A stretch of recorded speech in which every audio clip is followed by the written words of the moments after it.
ကိုဗစ်လေးတွေလေးနှစ်စစ်ကြထားပါတယ်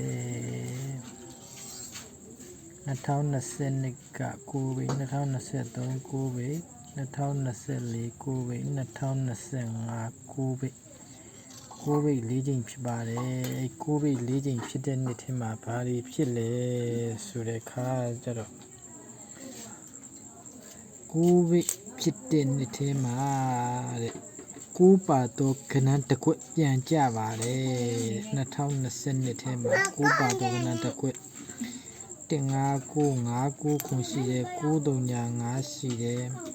919ရှိတယ်196ရှိတယ်ပြီးတော့အောက်မှာ994ရှိတယ်9ပါတယ်ခဏလေး669ရှိတယ်989ရှိတယ်393ရှိတယ်196ရှိတယ်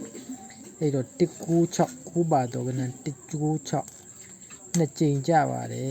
ပြန်ကြပါခင်ဗျ2020နှစ်24ကြိမ်နှစ်ကုန်မှာတစ်ကြိမ်10ကြိမ်မှာတစ်ကြိမ်ကြပါတယ်နောက်တစ်နှစ်2023မှာတဲ့919ကိုပါတယ်ခဏဒီ939 936 319 939 951 990 399အဲ့ဒီမှာဆိုနှစ်ကြိမ်တောင်ကြထားပါတယ်နှစ်ဦးက919ဆိုတဲ့တစ်ကြိမ်ကခဏကအကြိမ်20မှာတစ်ကြိမ်ပြန်ပါတယ်နောက်တစ်ခါ9ပါတယ်ခဏ939ခွန်က6ကြိမ်ကခဏက20နဲ့2ကြိမ်မှာတစ်ကြိမ်ပြန်ပါတယ်နောက်နဲ့2024ကိုပိတ်တဲ့ခဏကိုပိတ်တဲ့အတွက်9ပါတယ်ခဏတစ်ကြိမ်ပြန်ပါတယ်993တဲ့